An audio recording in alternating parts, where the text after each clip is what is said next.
All right, sorry guys, we had some internet connection issues with my laptop. I have Verizon. Oh, to Verizon, yeah, if you don't mind. I don't know what's going on with this. We're sitting here fine with it for a while, but now I'm on my phone, so we're good to go. I'm gonna wait just a sec for some people to get in here. Oh, we got 100 people now. That was quick. Sweet. Oh, you want me to plug those? Oh, you might make it taller. There we go. You guys are both like 6 foot up. All right, cool. Let's see.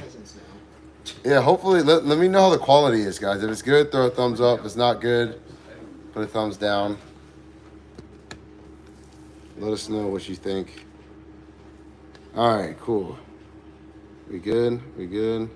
All right, once again, sorry, guys, about that. Having some, I don't know if it was internet problems. Everyone else's internet's fine, or if it was my MacBook giving us issues when we were trying to hop on the last stream. Quality's good. Waited for 30 minutes. Thank you for everyone that waited. I appreciate y'all's time. I'm going to introduce Alex. I'll let him kind of take the floor a little bit. We're obviously here at Tampa Bay Motos, and I'll explain what he does here and then what we're going to talk about today, which is a very hot topic. It is. I think will be good. So I'll let him take the floor. I'm going to grab some water real quick. Yeah, no worries. Well, hey, guys. My name is Alex Vaughn. I am the general manager here at Tampa Bay Motos. And, yeah, been a huge supporter of FastLane's for years now, and just stoked to have him here today. So we're hoping to answer some of your questions today on some specific topics in the motorcycle industry. But if you have any specific questions for a dealership employee, someone who's been in the dealership power sports world for about 15 years now, I guess shout him out. And when Dylan comes back, we'll talk about it. We'll hash it up. So it's gonna be good. Alex, what's your experience? Well, so I've been here at Tampa Bay Motos, with formerly Eurocycles of Tampa Bay, for 12 years, going on 13, and worked my way up through everything here at the dealership, sales, internet, finance, management, and now I'm the general manager. So good story of just staying loyal to somewhere and working there and having fun. So I love what I do, love motorcycles, love riding, and love to talk about it and educate people and help them to enjoy motorcycles as well. Sweet. I'm sure you just gave a great intro. I appreciate you guys for hopping on here. I need some water. We were on the computer the whole time. Yeah. But all right, the reason why you guys clicked on here, and we're going to go through the live chat as well, some Q&A. I've never streamed on my phone, so it's different. Usually there's a long list. If I can see like the last 50 chats, I can only see it the last 2 or 3 now. So if they're going quick, I might miss, but we'll try and get to a lot of y'all's questions. But the hot topic, import tariffs. Yes. And effects on bike prices. Obviously here at Tampa Bay Motos, they sell these brands right here. As you can see on my shirt, we got BMW, Ducati, Triumph. And I'm curious too, because I don't know what the answer is. Right. How are these going to affect prices moving forward? They go in effect on the, what's the date? So there was some tax day. There was some that were going to go into effect this past week. I believe those have been postponed now, but there were some going into effect next week as well. And I can really only speak on my expertise, which is in the BMW world. So I can tell you that BMW is very well aware of the shifting situation with the tariffs. And what they've told us is they're going to be monitoring it closely. What they actually did is some preemptive measures. They brought ahead about 20% of their yearly production, and they shipped it from Germany last month. They tried to get it out of the country as fast as they could. So once all the bikes get stateside, they are not tariffed. Once they're here, they're here. So all the bikes I have in stock, all the bikes that are at the warehouse in Pennsylvania, all those bikes in the US already do not apply. So BMW has told us that they are going to be price protected for at least until the 3rd quarter, maybe the 4th quarter. They will not increase prices on any 2025s. Okay. So there's actually building a lot of confidence in the BMW brand as far as what they're planning to do.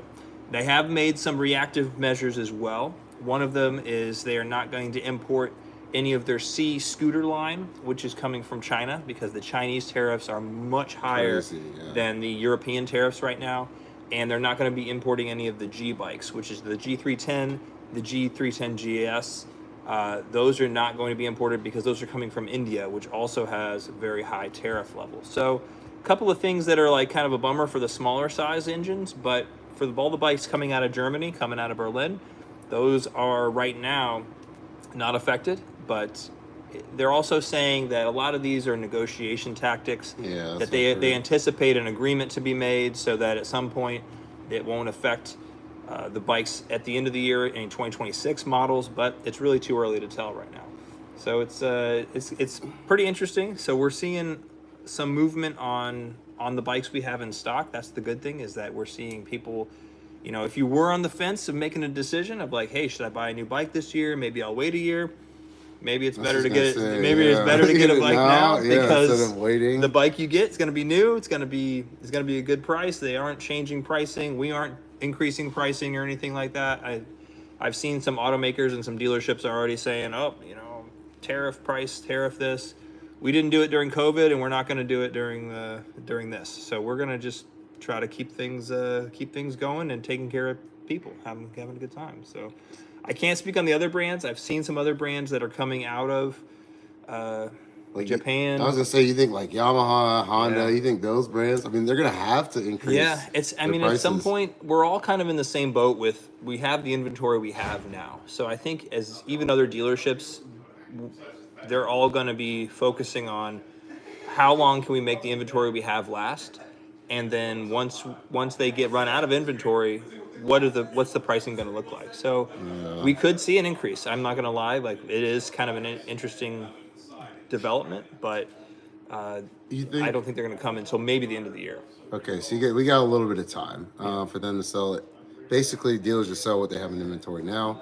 Like, what kind of price increases do you think it would be? Like 10%, 20%? You think it just depends on what the manufacturer's willing to absorb versus not absorb, what the customer? Because at the end of the day, we're going to end up absorbing it as customers. So yeah, and that's one of the things that I think will vary based on the company. If you've got a small company that doesn't have the capital to really absorb all of those taxes and tariffs, you will probably see price increases first. Like they'll say, hey, we got to do 10% across the board, or we got to do this much on this model, and then bikes that are plus 20 grand, plus 10 grand, there'll be it might be a tiered system. More, but BMW has said, and this is another thing about just specifically, they've said, hey, you know, we're cars. You know, BMW Group is BMW Cars, Rolls-Royce, Mini, Motorrad. So they are said, we're $1 billion company. We can absorb this and we'll be okay. So they've tried to boost our confidence in the fact that as just a motorcycle dealer, a humble motorcycle dealer on that totem pole of all the autos they sell, they're still taking care of us. And so we'll continue to be able to take care of the customers. They have... The other thing that you may see that other manufacturers, I don't know if they're doing, they talked about rolling back promos. So if you have special interest rates, if you have special customer cash or rebates, they may cancel those in other manufacturers because they can no longer give extra things away when they're planning on, hey, we might need this bike to sell throughout the year. Not something that BMW said that they're going to do yet. So they've tried to protect us on that. So that's good. So far, it's been a lot of, I don't want to say hysteria. It's probably a little bit too much, 100%. but that's why the market's been pretty crazy. Too, yeah, I've had plenty of people asking me about it, and that's all the info I have as far as what's been announced on the BMW dealer side. Yeah. But so then, question: what? Looking at the used bike market, how do you think that'll affect bike prices? Let's say like the bikes, like the M1000 I have. Yeah. Do you think the value on that bike would go up? Like from let's say I tried to trade it in on a different bike, or just any bike in general. But yeah, so I think it's going to depend on how deep we get into paying on these tariffs. If the tariffs are here to stay, and it's, hey, everything coming from out of the U.S. is going to be more expensive. When those prices do rise on new vehicles, I mean, I've seen automakers on the car side already planning price increasing, and that in turn will drive up used bike pricing, because people who maybe were thinking new at that point, if all they have to choose from is highly priced new bikes or new cars, they will look at the used market, and you will be able to charge more. Similar to kind of the 2020, 2021, we saw a huge boom during COVID of new bike sales and used bike pricing, because everybody wanted to get out and ride. So it was it could help if you have a used bike that you're like, Yeah. you know, I think A about couple used selling bikes, it. yeah. Wait throughout the rest of this year maybe and say, let's see what the pricing looks like. But Yeah. I definitely don't think they're going to be going down because if demand is stay steady, and you know, also manufacturers have a choice. They don't have to import bikes. So if they hold them in the countries that they make them, they could cut back production, and they could Yeah. say, hey, we're going to create a market that's scarce and you're not going to have a lot of Yeah. bikes to choose from. Then the used bike market will go up for sure. That'd be crazy. I didn't think about that. So basically, really about buying a new bike, I would buy some. If you're a risk taker and you got some money to spare, then you could buy a couple new bikes, sit on them, and then kind of try and resell them if the market That's goes not a crazy. bad plan. There you Yeah, go. Chris is like, don't tell everyone. Why is his plan, Not man? how that works. I'm playing. This is not professional but financial advice. Playing the right? bike market. Yeah, please. Don't Yeah. don't take it. But if you guys have any questions, throw them in the chat so that Alex and I can get to them. Let's see. Yeah, no, because I mean, even after COVID, I mean, the prices never went back down.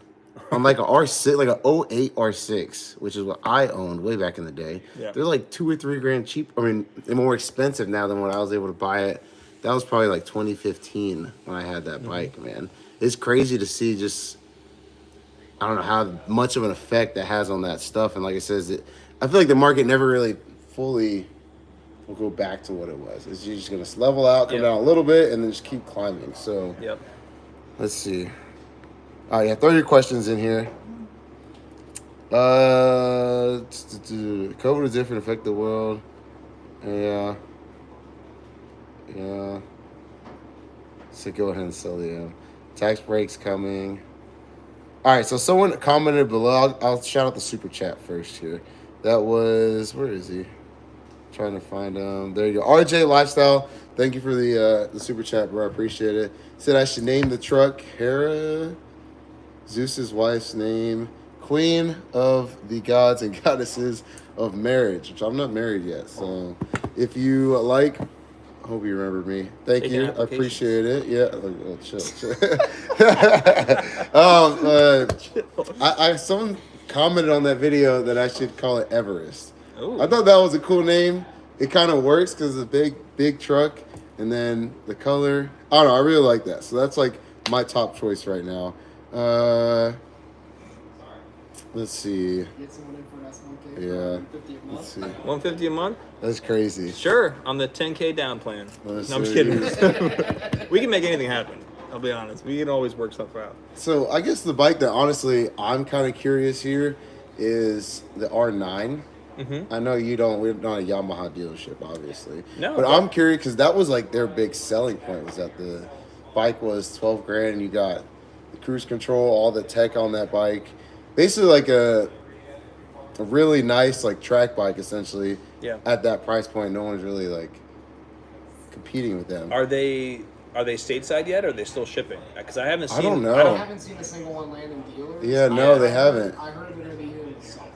Okay, so Yeah. that might be an interesting one because that has been a big push on that bike. Yeah. And I haven't seen one in person yet, but as a racing fan, we were watching Moto America races cut last week. The R9 was doing really well in the Super Sport series. Yeah. So going up against triples and 765s and other really strong middleweight sport bikes, it's one that definitely grabbed our attention. And so I think when manufacturers are doing a big product launch like that, they would either have just had to try to plan ahead and get those bikes stateside sooner, or they may just try to ship them and absorb the initial cost and Yeah. then see how long that's going to last and then maybe raise the pricing. But they're saying it's on motorcycles, components. A few people have suggested, well, what if they just ship the parts to the U.S. and assemble it here? The parts are affected too. Yeah. That's a big step. That's going to take some time. It's not something that you could do. Maybe we'll be able to buy motorcycle kits and build it yourself. And no, That sounds terrible. That sounds terrible. So You don't someone know. also asked about insurance. Do you think insurance prices would go up? Yeah. Yeah, He I says mean, yeah. if The cost of parts. yeah, the tricky thing with insurance is it kind of follows what they're insuring. So if the price of the bike is higher, you're going to pay more for that. And if the price of the parts is more to get, you will eventually feel that. So, what we're seeing interestingly, with the Harley market is a lot of people paid a lot for over sticker for their bikes a few years ago during the highs of COVID or something. Like that's just a similar market to what we're seeing as increase in pricing. And now they're not getting that reciprocal value coming back because the values have corrected. And now they're saying, well, I paid 40 for this bike. MSRP was 30, but that 10 grand they paid over might not be something they ever get back. So you got to make sure you're well insured, because and for the value that you have the bike, you own the bike for, so that the worst should happen, you're covered. Yeah, no, I get it. Yeah. I guess the other question then is, I mean, is there any upside to these two? Like, let's say the other countries come back and negotiate the tariffs. The prices ever be affected, like go down, or? I think what you see in the U.S. is value or pricing will only ever go down if a manufacturer does massive like promos to try to get those bikes sold, or there's a flooded market. So if you see a lot of a certain model come out, a lot of a certain bike, you'll see the values drop pretty quickly. Yeah. The other thing that dealers should be, we'll be watching closely is the auctions. We can watch the auction pricing to see on the back end, like, all right, how much are bikes really going for on the dealer side, and how, we know what the retail side is, but if the auction pricing starts getting really high or really low on a certain model, that's interesting to us. Yeah. So we see that with some of the bigger bikes. There's been a lot of speculation on age ranges, and I don't want to guess. I'm sure there's age ranges all over the place on you guys on the chat, but what they're seeing is Gen Z is one of the larger growing motorcycle owners group. It's much larger social than media, before that. bro. Yeah, it's social media. Yeah. That's really what it is. Yeah, it's like cool now. Not to date myself, but I'm a millennial, so the millennial age range is actually pretty low on motorcycle ownership and riding, and Gen Z is already above that. And so what we're seeing is they also were saying that they want to go towards maybe adventure bikes, smaller bikes, other things like that. But what Gen Z is buying is sport bikes. 1,000cc sport bikes is the highest in that age range. Really? So very interesting information just released. S1Ks probably. I mean, it's coming back around. Yeah, I mean, you guys, you guys just had how many here? We got it in 15. And you guys, how many are left now? 6. So yeah, That's we sell them pretty insane. quick. Yeah. They come in waves. They make them all at once, and so we get them in at the same time. 15. Damn, you should have told me to came by and got a little clip again. All the It's S1Ks. That would have been sick. All the new Yeah. ones. All right, next time we'll do that. Yeah. So people are also asking about the parts market, which I know that's the kind of Chris's like more specialty, but you can obviously answer this as well. Do you think the price on like exhaust and like just general stuff like that, tires, all that stuff is gonna also? It will. That one is if the tariffs are not settled before they go into effect, those will be immediately affected because parts are always shipping. That's not something that they want to hold. So we're going to see increasing probably across the board. So that's another one that if somebody has something on the shelf, might be a good time to buy it, because once things start selling out and the new stuff comes in, you will see a price increase. I don't think they're going to retroactively make everything a higher price. Today is not doing that yet. Yeah. Yeah. BMW again has said start seeing they're going to imports- insulate their pricing. That's our specialty. We're BMW mainly But dealer. like Akrapovic has already dropped some hints that cost of parts is going up. And I don't know if you guys can hear Chris on the other side. He said Akrapovic just dropped some hints that prices will probably go up, which is kind of crazy, man. That's actually nuts. All right, let's see what else we got on here. So there's another question someone asked about. I think it was insurance. I guess you would know Bike the insurance? best. Yeah, what's like the best? I know you guys obviously they sell bikes here, so they would know when people have to show proof of insurance. What's the most common insurance company that you see? That is a broad question. Yeah. It really depends on the model, from what I've seen. And general rule of thumb is whoever you have insured with your car is probably going to get you a decent deal on the motorcycle as well, if you own both. We have seen certain companies that have very high prices on certain models, like namely the S1000RR. That one is famously expensive to insure because Really? unfortunately a lot of them are wrecked and a lot of them are stolen. Mainly in South Florida, not so much up here in Tampa, but nationwide, I think it's a risky bike. It's a riskier bike than say a GS or something else that's typically not stolen or crashed as much. But there are variances on different companies. Geico, in my opinion, I've seen very, very high pricing on that bike. Yeah. They don't really want to insure it. They want to stay away from it. Progressive has been a little bit more reasonable. And we also have seen companies that are trying to get more customers. But be careful when you go to insurance companies like, I don't want to tarnish anybody's name, but like the General or like these really cheap, entry-level insurance companies. They don't have as big of a network. They don't have as much money behind them. Yeah. And they may be hiding some things in the coverages. So you got to be careful with what you buy, the coverage limits, make sure they're high enough that they cover you. But for us, a lot of people ask, well, I didn't have to have insurance when I bought my Suzuki or Kawasaki. Why do I have to get it on the BMW? That's all with the lender and the type of loan that you're buying. So in the BMW, they finance their own product. You actually go through the same bank that does the cars. So it's BMW Financial, and it's a traditional, installment loan on that vehicle. So they want to make sure that vehicle is protected while you own it, and while they still hold the note on it until you pay it off. So that's where you have to show proof of insurance to them. Those loans that you got on the other vehicles, like maybe a Kawasaki, they would actually sell you a credit card that you would then add the vehicle to, and you'd basically be swiping this credit card and adding a bike to it. So there was no insurance required, but you were still on the hook for that full amount. So if that bike ever gets stolen or crashed or whatever, you still have to owe that money back. And so that was where it's two different types of financial product, and a lot of people didn't know that going in. They just got, hey, I'm getting a bike, that's great. Yeah. But the interest rates are typically a lot higher on those card type promos, or they're adjustable. So after a first couple years, the interest goes up, your payment goes up. Yeah. Out of nowhere. Yeah. You're all on the same bike. Circling back to the tariffs here, someone asked, you think it'll affect companies like Harley and Indian, considering their electronic parts are made in China?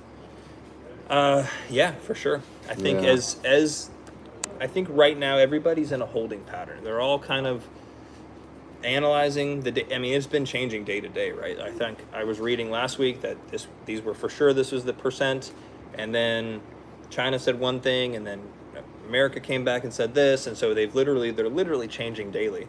And then I had heard that there was a postponement, that there was going to be an easement of 90 days or something. So that's good news, I think, that it's not right now, but I don't think this is something that's going away. So it is something that everybody's preparing for, and I think everybody's going to handle it in whatever way they see fit. I can't speak to every company, but I do have some good customers of ours that are in other manufacturing businesses, and one of them does outdoor playground equipment, and it all comes from China. And he is sweating bullets right now because he's like, man, we won't be able to. We have to increase our prices 30-40% on his stuff.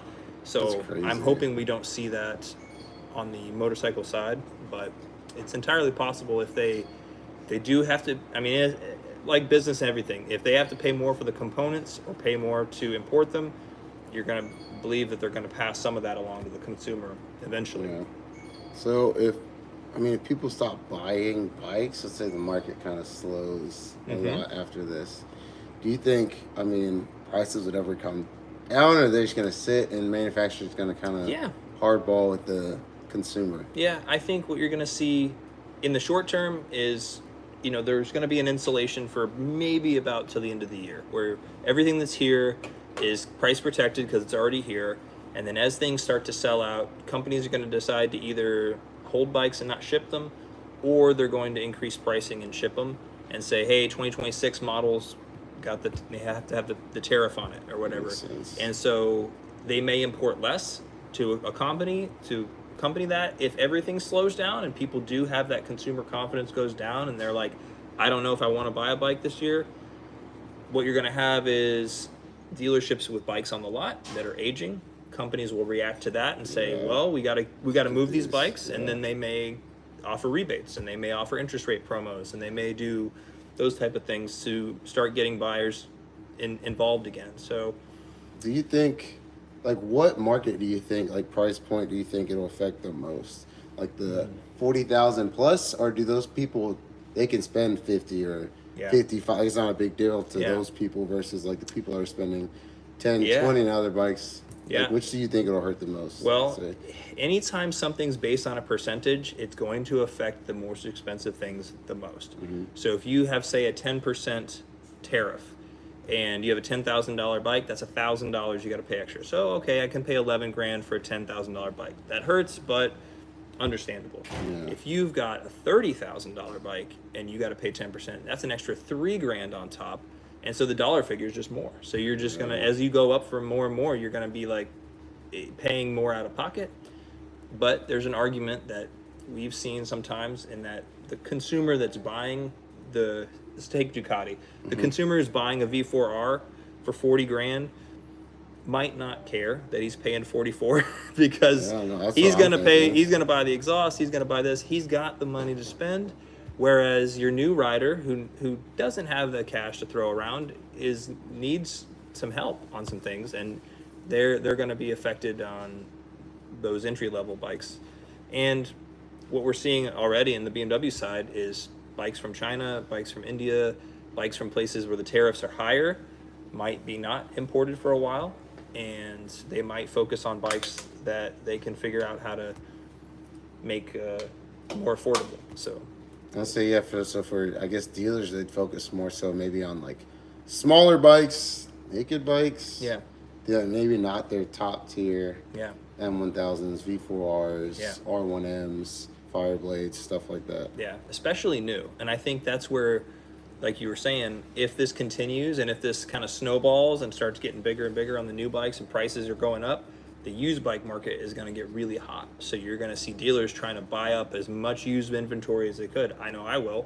I'm going to be trying to buy every clean bike that comes in because if I know I can at least make money on that, I don't have to stress too much about, well, how many new bikes can I get? What am I going to have to pay for them? And are customers still interested? Are they buying them? So I'm hearing the used bike market's about good. If this works out, the used bike market's going to go crazy. I don't got a crystal ball, but you know, it would be a good time middle of this year. Some of the bikes might have to go, man. I'm just kidding. Hey, everything has a price, so that's kind of crazy. Yeah. All right, guys, throw some more questions on here. Almost at 30 minutes already, which is kind of crazy. That flew by. While we got Alex over here, once again, appreciate his time. But man.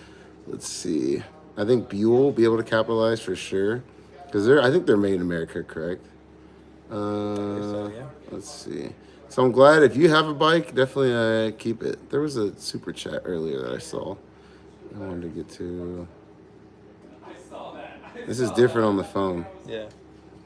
Oh yeah, this best insurance. Okay. Yeah. Yeah, we answered that. I saw somebody throw Dairyland in there as well. We were a big. What is that? It's an insurance company. Oh, okay. So Dairyland has been good on certain models as well. I saw somebody mention them. So yes, we have seen that, and there's certain tricks of the insurance company that you can, different insurance companies that you can get. If you got a good agent, they can navigate these things a lot. And some people might think an agent, I don't need one, but they really know the ins and outs of the industry. So if you're just buying insurance on the app on your phone, you're not knowing what you're really getting and what discounts you might be able to get. You know, if you've been riding for X amount of time, if you're ex-military, if you own a home, like all these different things that you wouldn't think that lower the price of your insurance. On BMWs, since they have ABS and they have passive anti-theft, so they lower your insurance. So things like that are little tips that you might not know. There's also on the the S1000 single R, the Roadster, basically the same engine as a double R, except a few things that power wise. That bike can actually be insured as a Roadster motorcycle instead of a sport bike, and you pay almost half. Yeah, I was gonna say so half the price. There's little things like that, the classification of the bike, all those kind of things can help. Yeah, that's kind of crazy. Okay, throw some last questions in here. I've had them on here for 30 minutes, so we'll kind of start wrapping it up here. I've seen a lot of question about the 250. Thank you guys for all the support. I appreciate it. It's wild to have one. Like I said, I didn't come from money or anything like that. My parents would have never bought something, anything close to that growing up. So the fact that I'm able to do it at such a young age is just amazing. I'm so grateful for all the support from you guys. It really does mean a lot. And honestly, when I buy stuff like that, it just makes me want to work harder. So in my mind, it's like, all right, now the fun part's over. Now it's time to get back to work and actually make that thing, make some money and make it worth it. So yeah, I never buy anything to flex or do anything like that. It's just silly. We're not anywhere near at that point yet. And someone said, what's the next bike?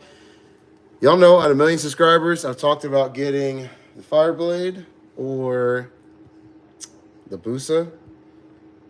What do you think? I know he's the Ducati guy. I mean, so I like all kinds of bikes. I can appreciate everything. It really depends what kind of riding you like to do. yeah, I mean, Florida was Busa Nation. the Hayabusa is going to be a lot like your H2, where straight line speed, longer wheelbase, so that side to side turning is going to be a little bit slower than a Fireblade. Hondas are notoriously one of the most comfortable sport bikes they've ever made. That Fireblade is not comfortable at all, though. The new one? It's very aggressive. talking I about sat on it and I was like, oh my god. Are you talking about the RRRR? Yeah. the- Yeah. No, yeah. Oh, yeah. How many R's? I don't know I'm how like, many what the? Rs. Who thought this was a There's good like 4 idea? Rs Yeah, now. bro. That's a serious bike as well. But if it were trying to expand the garage, I'd probably go Hayabusa because it's so quintessential. Like, it's been in production for so long. Yeah. It's an incredible bike. What do you think about the Lamborghini Panigale?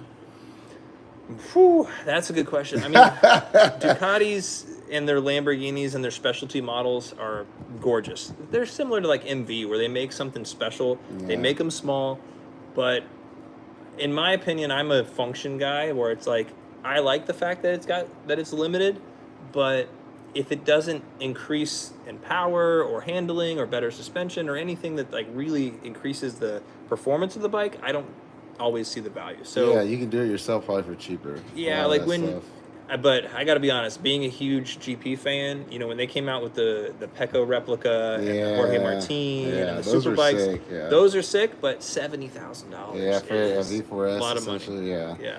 The Lambo's nice though. The Lambo is nice, and I've seen a few here in Tampa, and I've seen a couple of Lambos in that same color. What? So people have that That's green sick. and gold. Yeah, that's sick. It does look good. Malamoto, thank you, bro. I appreciate it. We'll come back to Miami. I'm not sure. That's a good question. I want to get back down there. It's only 3 hours away, so it's really not that far. And then AJ, also thank you for the super chat. I appreciate you guys doing those. Throw some more questions in here. Let's see. People are just saying hi. What up? What up?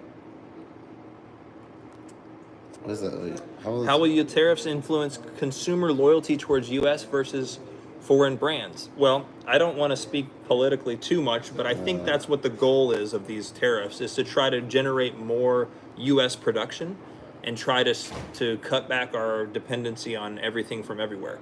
Now, I think trade is, obviously being a European bike dealer, it's like hard for me to be like, well, I'm sure it's going to be great, because the world makes all different things really well. You know, Japanese cars are famous for their reliability, and European bikes are famous for their build quality and all kinds of things that people are, you know, anything from Italy, typically loud, red, I love it. And beautiful. Yeah, you know, red and a lot of those things. Beautiful. Yeah. So those are good, right? You know, racing heritage. But it would be cool to see, man, an American motorcycle company make a resurgence and really, you know, do really well. You know, Harley's obviously been, they're the highest selling bikes still in the world.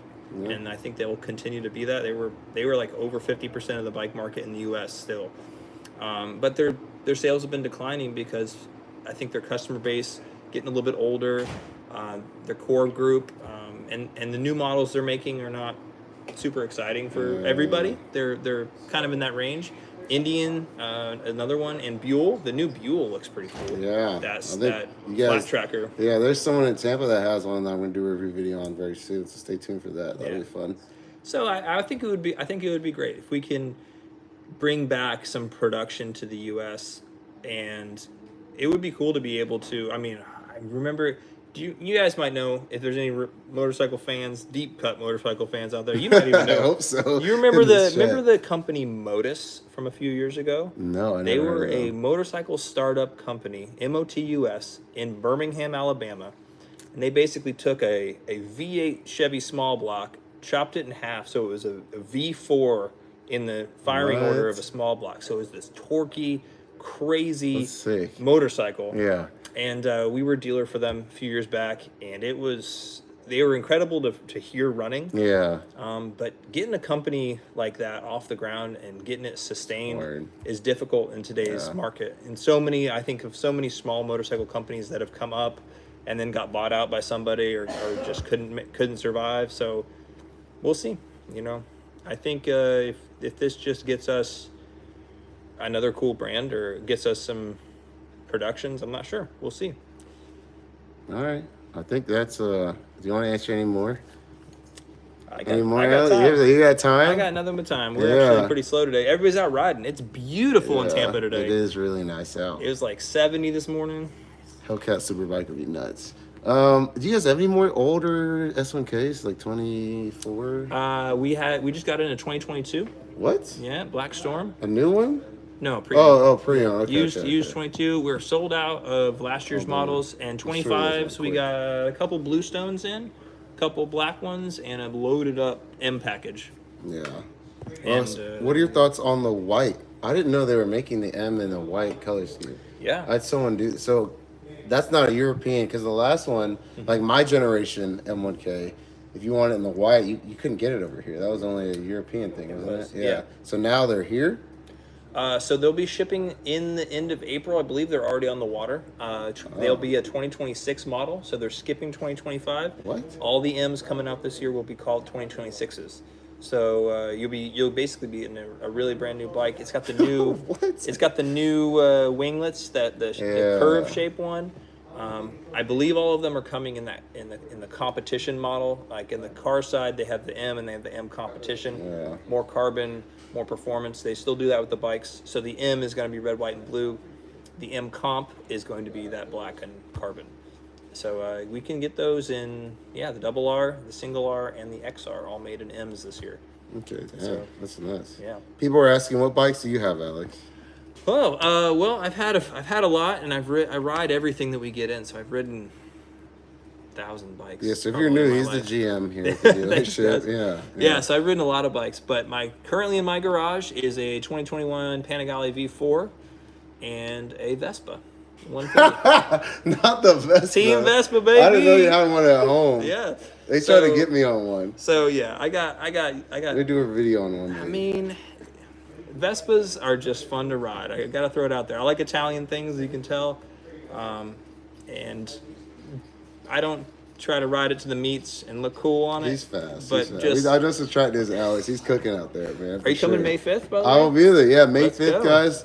Roebling. I cannot wait. We'll be out there on that Monday. What's the date? May 5th? May 5th. Cinco de Yes. Mayo. We'll be Yeah. out at Roebling Road, Savannah. Limited spots. Yep. So Ride just turn coaching. up. Yeah. It's a great first time track experience. A lot of people think, oh, I can't ride with you guys. I don't really want to come out and slow you down. It's not about that at all. You have experience with it. Yeah, It's a really chill, laid back track. I love it. Like once I got done, did that, and then I went back to a normal, regular track day where there's like 30, 40 people in a session. You get 20 minutes. And it's not the same. It's hectic, it's very, very hectic and chaotic. And then you get people that are trying to make passes they shouldn't, and it kind of gets sketchy. So this with the smaller people, smaller crowd, and it's a little more intimate with your coach and everything. You can really, I feel like, make a lot of progress in a day. I highly, highly, highly recommend coming out. You're thinking about it for real. So, David, take the Vespa to the track. I thought about it. You should take the Vespa to the track. And if you guys got some other time after this video is over, there's some crazy Vespa racing going on in Italy. They got some 2-strokes, and it's wild. They got some crazy stuff. Would you ever consider a Tuono or RC4? They used to be an Aprilia dealership. I was gonna say I had a Tuono V4 for 5 years, and it was one of my favorite bikes of all time. That V4 just sings so beautifully. It's got a great rev range. The Tuono It does sound so is good. a little bit less stressed out than the RSV. The RSV is their super bike, great bike, but the Tuono for me didn't have as many issues over the years we were a Aprilia dealer, so that would be my choice again. I'd buy another Really? one if I could. Yeah, Okay. I think for most applications, unless you're doing high speed rolls, you know, just trying to get as fast as you can go, the Tuono and the power that it puts down is, and that mid corner exit and that acceleration is so good. It's hard to beat on the RSV4. Yeah. And you have that, you sit up a little bit more. Probably gonna want to put a windscreen on it just sure. for the speed. Yeah. But I've come to really love the V4. That might be my favorite engine configuration. yeah, Just I know they run hot, and that's like the big downside to them. But literally, just all the torque, just all no matter where you're at in the rev range, and you still have the top end. Like I don't know, and they sound phenomenal. I love it. Like the Ducati on the track is just is really good. I spent a lot of time the last tag day Coda on the M, but the Ducati was a lot of fun, man. And the RC4 is just blisteringly fast. But all right, I'll answer this last question. Is the new S1K worth it, or should you stick with the other one? 100%. I think it's worth it. It's faster. I think it looks a little bit better. It has the same tech. They didn't really update much on it, did they? no. The biggest change that you will notice from a previous year, if you come and ride a 25, is the quick turn throttle. They made that from the M standard on the S1000, which means less range of. There's like 40 degrees less play in the throttle. So as soon as you get on the gas, it's giving you revs. Whereas the previous generation had a lot more play, a lot more kind of mid-range where it wasn't really feel like it was going. And some of that was tuning to meet emissions in the US. Some of that was that throttle ride-by-wire. So that has been changed to make this bike feel more snappy right out of the box. Now, obviously you can get plugged in with the guys here and get Bryn tune and exhaust and all that stuff. Yeah, they'll do that here at the dealership. Awesome, Which is awesome. Yeah, really dialed in. But so that means your warranty. Yeah, as far as we know, Yeah, I mean, I always say this. People ask me that all the time. Well, if I do this, it's going to void the warranty. They will not void your warranty. It's really kind of makes us the middleman, the dealer. So if the modification you make to your bike fails or causes a failure, they probably won't cover it. But if you do a modification, a tune and an exhaust, very common, BMW knows that, and then your button switch goes out, they're going to cover that because they know that what you did didn't cause that. So build a good relationship with your dealer. You should be fine. Your warranty is 3 years, 36,000 miles, but you can't throw nitrous on it and blow it up and then say, oh, warranty, and that's, I'm sorry, like there are limitations, but we do everything we can to get warranty claims approved. It's better business for us, better business for you, good relationship with our customers, and so we try to guide people in that, and BMW's a solid brand when it comes to warranty claims. They really try to take care of the customer. I agree, and that's why I love them. So, all right, that's it. Thank you guys, man, for tuning in, spending the time. Thank you to Alex for taking us Friday. Dude, awesome. I appreciate it, man. Thank you. And if you guys need anything, Tampa Bay Motos, you see it on the shirt here. Or any of the motos. I mean, they have stores in Nashville, Daytona, Orlando, Oregon, Seattle, and yeah. So hey, all coast to coast. Try and find one that's close to you. If not, it wouldn't hurt to travel. If you want to support the channel, support the people that support the channel as well. So I appreciate it. Yeah, it all works. So thank you guys again. Do you want to give them your number or the store's number? Sure. Or do you want to give them your socials, whatever? If they have any other questions. Yeah, if you got other questions, you can always give us a call here at the dealership at 813-926-9937 or at tampabaymotos.com, or shoot me an email. My email is alex@tampabaymotos.com. I'd be happy to chat with you. Sweet. All right, awesome. Thank you guys. Love y'all, rooting for y'all. As always, work hard, be consistent. You can do anything you want in life. Your boy, Alex. We'll catch y'all on the next one. Peace.